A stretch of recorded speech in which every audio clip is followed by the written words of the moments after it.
Well, our Foster Gold Project sits in the famous St Ives goldfield at Cambalda. St Ives is now a plus 15 million ounce gold camp, with that production produced by WMC up until 2001 when they sold the asset to Goldfields. Goldfields have gone on and mined over 9 million ounces since they acquired St Ives. So an amazing gold camp. We're very blessed. We've got 23 square kilometres at Foster Baker that sits right in the middle of that gold camp. And because Foster Baker was a nickel district, when WMC explored that area, they were exploring principally for nickel. So very little gold exploration was done at that time. And since Goldfields acquired the property, Goldfields have been so successful with their expanded and far more aggressive drill budget for gold, especially under the adjacent Lake Lefroy. Also, again, very little gold exploration done at Foster Baker. So that opportunity still remains, and that's the opportunity that Lunnon Metals has looked at exploring just recently.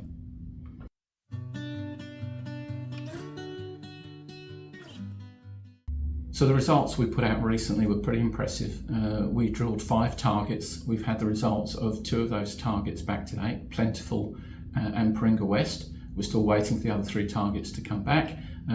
Particularly at Plentiful, we were extremely excited by our results. We drilled 5 holes, 4 had what we would say were economic gold mineralisation, pretty exciting in the bedrock there at about 60 to 80 metres below surface. Results the like of 6 metres at 3, 2 at just under 25 grams a tonne, and 3 at just under 4.8 grams a tonne. So pretty exciting, especially for a first pass test. There was 1 historical hole there from Goldfields days that we managed to reproduce.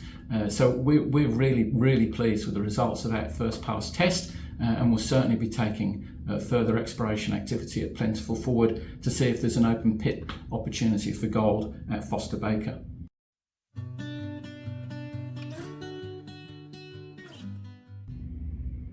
The beauty of having property at the St Ives Gold Camp is there are some very big ore bodies just to our immediate north at Foster. There is the Victory Defiance camp. That's over 3.5 million ounces of gold mined, sits within a kilometre of our northern boundary, and to our southern boundary there's the Argo, Apollo, Hamlet, Athena camp, also 3.5 million ounces of gold produced by WMC and Goldfields over the journey. So we've got these very big ore bodies that are present at St Ives. We've also got lots of very small and modest ore bodies, and everything in between. So the beauty of our gold exploration at Foster Baker during this hiatus in our nickel program is that we can look for something small and opportune, something that we can bring to account very quickly, that potentially could put cash in the bank, but we can also keep an eye on the bigger picture. There could be anything in terms of what we might find. As we showed with the discovery of Baker, remember Baker was found inside WMC, one of Australia's best nickel explorers, inside their 100-metre drill spacing,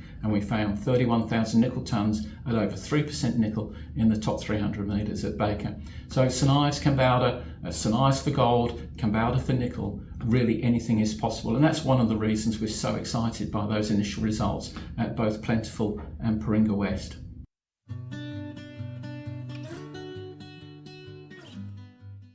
Well, we haven't forgotten about nickel. We'd reached a natural hiatus in our nickel program, especially at Foster Baker. We've said many times that our mineral resources have these incredible long plunges. They're very continuous at depth, and we said that we wouldn't continue to drill, especially Foster and Baker, at those very deep target depths, because we can do that from underground. We don't need that mineral resource right now to justify a mining proposal for Baker or Foster. So we'd reached a natural pause in our nickel drilling at Foster. Obviously the external sentiment for nickel is quite poor at the moment. We think the price is pretty good, but the sentiment for nickel equities is obviously very poor, and there's an uncertainty prevailing with regard to BHP's decision for its Nickel West division. So the planets came together.